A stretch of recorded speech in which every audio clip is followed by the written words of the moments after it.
My name is Daniel Brooks, and the moment that still replays in my head didn't sound dramatic at all. It sounded like polite applause, measured, corporate. The kind of applause that isn't meant to celebrate achievement, but obedience. I remember the boardroom that morning with unnatural clarity, the way the glass walls reflected our faces back at us, the way the air conditioning hummed just loudly enough to drown out any unscripted reaction. Robert Harrington stood at the head of the table, hands folded, smiling the practiced smile of a man who had already decided the outcome before the meeting began. When he announced that his son Ethan was receiving a 50% pay raise for leadership contributions, the room responded on cue. Hands came together, chairs shifted, approval filled the space like static. What I saw was simple. Ethan stared down at his notes, jaw tight, not once meeting my eyes. What I felt was less simple. Something hollowed out behind my ribs, slow and surgical, like a vital organ being removed without anesthesia. What I didn't say, what I physically forced myself not to say, was that the project being celebrated had been mine from the first risk assessment to the final compliance sign-off. I had built the team. I had rewritten the timelines.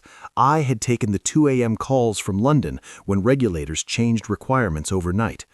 Ethan had stepped in at the end, confident and clean, and read slides I had written word for word. Outwardly, I stayed still, calm, professional. Inside, my thoughts were screaming contradictions. This doesn't make sense. Don't react. If you speak now, you lose everything. I remember gripping my pen so tightly my hand went numb because I needed pain somewhere visible to keep the rest of it contained. The applause faded. The meeting moved on. My career, 8 years of consistency, sacrifice, and quiet competence, was reduced to a footnote that no one bothered to read. The humiliation didn't stop there. A week earlier, I had asked for a modest raise after closing a high-risk UK compliance deal with Kingsley & Moore LLP, a deal that boosted quarterly revenue by nearly 28%. Robert had leaned back in his chair, sighed, and told me budgets were tight. He'd said the words gently, almost kindly, as if patience were a virtue and not a leash. Sitting in that boardroom, listening to the applause for Ethan, I realized something that made my stomach drop. The raise wasn't denied because of budgets. It was denied because my role had already been capped. Quiet workers don't get rewarded. They get used. There was a detail that didn't hit me until later that day, when the shock wore off and something colder took its place. The meeting minutes were circulated internally that afternoon. Ethan's raise wasn't listed as a proposal or a discussion. It was documented as a unanimous decision made prior to the meeting. The applause hadn't been agreement. It had been theater. The decision was already signed, logged, and justified before anyone sat down at that table. That was when the betrayal shifted from personal to structural. This wasn't favoritism exposed in the moment. It was favoritism engineered in advance. I walked back to my office, nodded at people who congratulated Ethan in the hallway, and closed my door. I sat there for a long time without turning on the lights. My reflection in the darkened glass looked unfamiliar, older, smaller somehow. I realized I wasn't just angry, I was displaced. The version of myself who believed loyalty accumulated value had just been erased. The career path I thought I was building no longer existed. Something irreplaceable had been taken, not with cruelty, but with paperwork. I didn't confront anyone. I didn't send an email. I didn't vent to colleagues. Silence felt safer, but it also felt dangerous, like standing still in rising water. My mind began replaying the moment from every angle, searching for the point where I should have acted differently, where I could have prevented it. There wasn't one. That was the most unsettling part. This hadn't happened to me. It had been done around me, carefully, patiently. So let me ask you something uncomfortable. What would you do if the humiliation didn't end when you walked away? If it followed you home, sat beside you in the dark, and whispered that this was only the beginning? That evening, as I reviewed archived files to keep my hands busy and my thoughts contained, a single realization settled in with terrifying clarity. This wasn't a misunderstanding, it wasn't a mistake, and it certainly wasn't spontaneous. The applause, the denial, the silence, it all pointed to one conclusion. This wasn't an accident. It was planned. After the meeting, something in the building changed, and it wasn't just me. The mood lightened in places it shouldn't have. Laughter lingered too long near executive offices. Ethan started walking differently, shoulders back, voice louder, as if the raise had physically expanded him. People congratulated him in clusters, like orbiting bodies pulled by a new center of gravity. I watched all of it from the edges, invisible again, which was exactly where I needed to be. I entered what I can only describe as a listening phase. I spoke less than usual. I stayed later than usual. I volunteered for tasks no one wanted: documentation cleanups, audit prep, legacy file organization. The kind of work that looks like stagnation to ambitious eyes. They mistook my silence for acceptance. Worse, they mistook it for defeat. Ethan stopped copying me on emails. Robert stopped asking for my opinion in meetings. It was a quiet demotion without a title change, and they assumed I didn't notice. I noticed everything. I watched them celebrate the UK win at a Friday afternoon drinks gathering in the conference lounge. Ethan held court, retelling the deal like a war story, embellishing his role with confident inaccuracies. People laughed at the right moments. Someone clinked a glass. I stood near the back, nursing a drink I didn't taste, and realized something important. They were relaxed. That kind of relaxation only comes when people believe the risk has passed. My first move wasn't dramatic. It wasn't even visible. During a routine compliance sync, I asked a single clarifying question about audit documentation timelines. Polite, precise, impossible to object to. The result was a minor delay in a downstream report Ethan had promised to a UK contact. Nothing catastrophic, just enough to make him look unprepared on a follow-up call. I wasn't on that call. I didn't need to be. The silence afterward told me everything. The ripple was subtle but satisfying. Oliver Grant, the UK compliance director, sent a brief email requesting additional confirmation on certain assurances. Ethan forwarded it internally with forced casualness, asking if anyone had context. I waited an hour before replying, with attached documentation I had already prepared weeks earlier. Clean, complete, indisputable. The kind of reply that solves a problem while quietly revealing who should have anticipated it. What they didn't know, what Ethan especially didn't know, was that I still had access. Over the years, Robert had trusted me with vendor archives, regulatory correspondence, and internal approvals during high-pressure audits. That access had never been revoked, because no one imagined I'd ever use it against them. They thought my value was operational, not strategic. They were wrong. The mini-revenge didn't hurt them publicly, it hurt them internally. Confidence wavered. Ethan began double-checking things he'd never checked before. He started asking questions in meetings that revealed how little he actually understood the machinery he was leading. I answered when asked, briefly, neutrally. Each answer widened the gap between the title he held and the competence he lacked. And all the while, I stayed calm. No confrontations, no demands, no visible anger, just quiet alignment of facts and timing.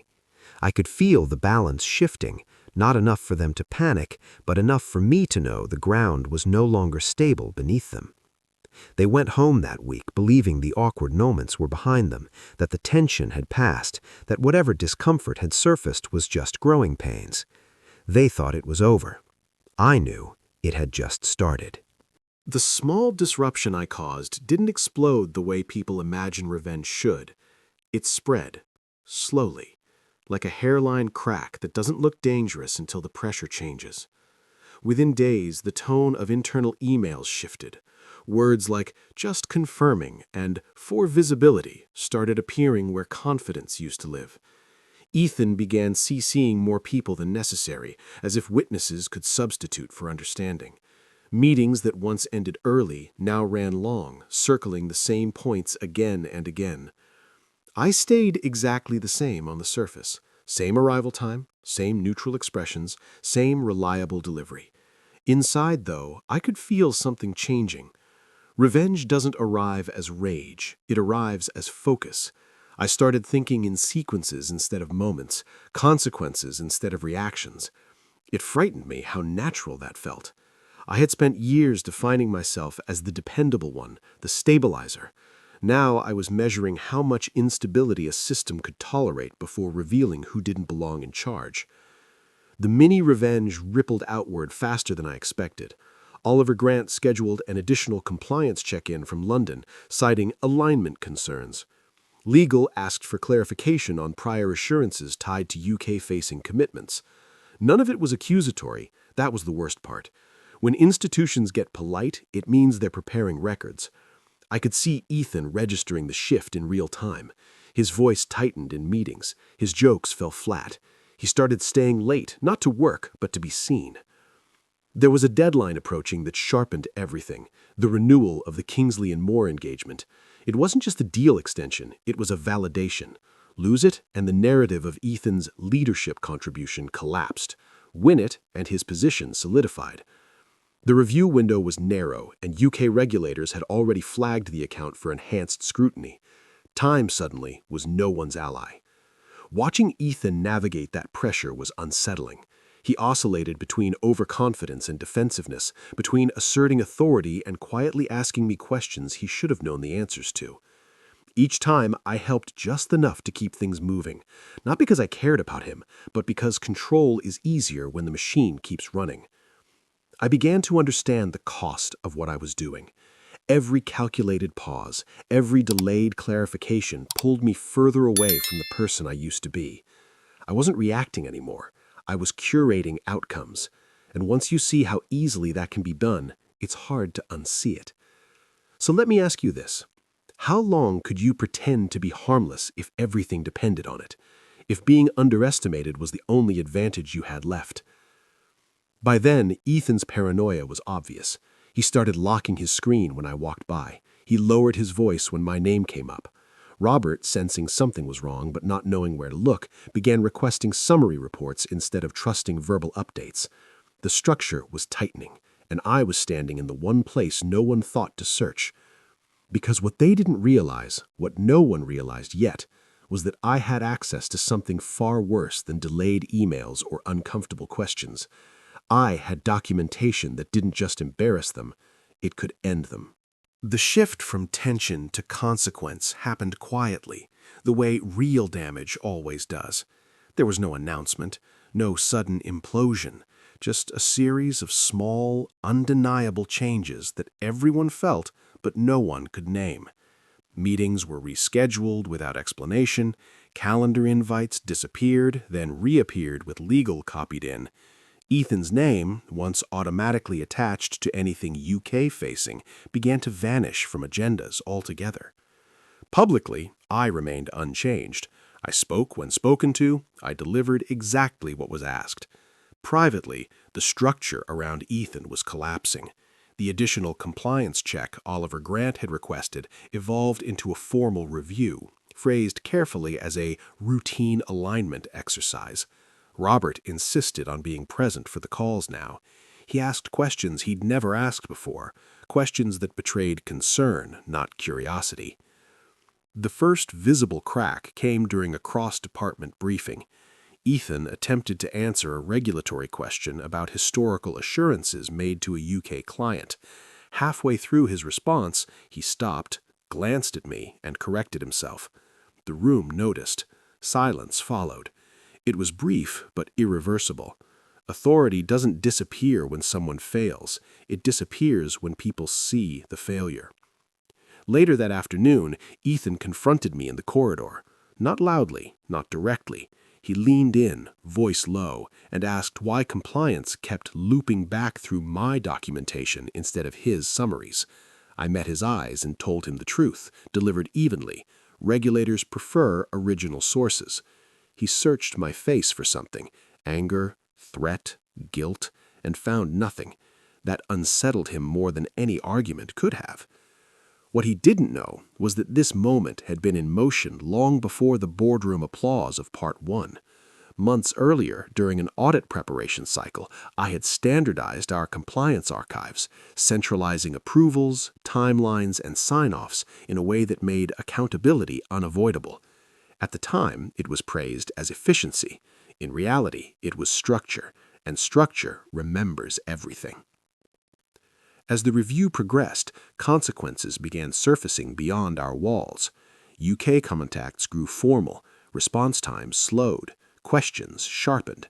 Ethan was removed from 2 client calls to streamline communication. The explanation was temporary, the effect was permanent. Robert stopped defending him in meetings. He stopped using his name altogether. I watched all of this with the same calm I'd used to manage crises for years. No satisfaction, no relief, just a steady awareness that a threshold had already been crossed.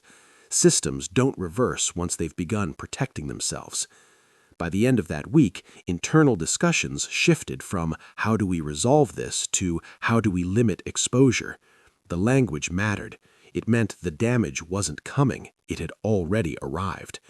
And whether Ethan understood it yet or not, something essential had been broken beyond repair. By then, everything felt fragile, balanced on timing, restraint, and my ability to keep my own hands steady. The review that had started as routine alignment was now pulling in legal, risk, and an external advisory team. Every document request carried weight. Every answer could tip the scale toward exposure or containment. I knew better than anyone that if this spun out of control, it wouldn't just take Ethan down, it could swallow the entire UK division, and with it, me. That was the first time doubt crept in. Not fear of them, but fear of what I'd set in motion. I started waking before dawn, running through scenarios where I miscalculated a timeline or underestimated how aggressively the firm would protect itself. Revenge looks clean in retrospect. In real time, it's chaos dressed up as strategy. There were moments I stared at my screen, cursor blinking, wondering if the safest move was to stop, to let the confusion resolve without me, to survive instead of finish. The pressure peaked when legal flagged a discrepancy tied directly to assurances Ethan had authorized months earlier. The language in their message was careful, but the implication was brutal. If regulators requested substantiation, someone would have to explain how those approvals had been issued without proper certification. I was copied on the thread by mistake, or maybe by design. My name sat there, silent, waiting. For the first time, Ethan lost control. He cornered me in a conference room, door half closed, voice shaking as he demanded to know what I had shared and with whom. There was no threat this time, only panic. I told him nothing, not out of cruelty, but because at that point words were irrelevant. The system was already answering for me. That night I came closer to undoing everything than I'd admit. I drafted an email, short, factual, de-escalating, that would have redirected responsibility upward and stalled the process. My finger hovered over send. Ending it there would have saved my position, preserved the illusion of stability, and kept the damage contained. It would also have erased the truth entirely. I deleted the draft. The reversal came unexpectedly. Fairclough Risk Advisory, the independent firm Robert himself had hired years earlier, formally requested access to archived compliance approvals for verification. Not a demand, a request, but one that couldn't be refused without admitting fear. That request shifted the burden off me and onto the records. The plan no longer depended on my action, it depended on what already existed. The emotional cost hit me all at once. I realized I no longer recognized the person making these calculations. I had won leverage, but lost innocence. I wasn't proud. I wasn't even satisfied. I was committed, and there's a difference. So let me ask you, If winning meant becoming someone you no longer recognize, would you still finish? Ethan got his answer before I did. During a late-night call when he thought no one else was listening, his voice broke. He said my name, not angrily, not accusingly, but with sudden understanding. That was the moment he realized who had been destroying him. By the time the quarter closed, the shift I had orchestrated had transformed from invisible pressure into undeniable reality. Ethan Harrington was no longer present in client calls, no longer steering key conversations, no longer the supposed rising star of Harrington & Co. Consulting. The company never made an announcement, no one had to. Small cues spoke louder than words. Calendar invites that once bore his name were quietly reassigned. Colleagues who had once smiled at his jokes now deferred to me for clarifications. Robert Harrington didn't offer congratulations. He didn't need to. His passing nod in the corridor, brief but loaded, said more than 1,000 meetings could have. He knew. He knew exactly where the fault had been, and he knew who had silently corrected it. I had prepared the final steps months in advance, but the beauty of my plan was that it didn't require intervention at the very end. The misfiled envelope, the approvals Ethan had authorized without certification, had already been in the hands of Fairclough Risk Advisory. Their review, framed as a routine verification, confirmed what anyone competent could now see. The system had been compromised under Ethan's nominal leadership. The correspondence, signatures, and documented timelines told the story, and there was nothing left to debate. I didn't have to call him out. I didn't have to accuse him. The evidence, patient and relentless, had done it for me. Watching him realize in fragmented moments that his credibility was gone was a quiet kind of satisfaction, the one that leaves no echoes. I remember one late evening, the office nearly empty, when he sent me a direct message asking about a minor procedural point he should have known by heart. There was panic in his words, not anger, not defiance, only a subtle, desperate need to grasp the control that had slipped from his hands. I replied in the briefest possible terms. No condescension, no flourish, the exact information needed, and in that simplicity, he understood. Everything he had assumed about his authority was gone. The person he thought powerless had been guiding the outcome all along. I stood at my window that night, looking at the Chicago skyline, thinking about what I had lost and what I had reclaimed. 8 years of relentless work, nights spent double-checking compliance reports, negotiating late calls with London partners, and stabilizing teams that would otherwise collapse. All of it had felt invisible, until now. I didn't reclaim applause. I didn't reclaim public recognition. What I reclaimed was far more valuable: authority, competence, and the undeniable respect of the people who mattered. The role I had earned through performance and patience was now formalized and my scope expanded, without another request or confrontation. And yet, the victory was not without cost. Revenge had changed me. The calm, calculating patience required to see this through had hardened something inside me. I was no longer the same man who had walked into that boardroom and swallowed humiliation in silence.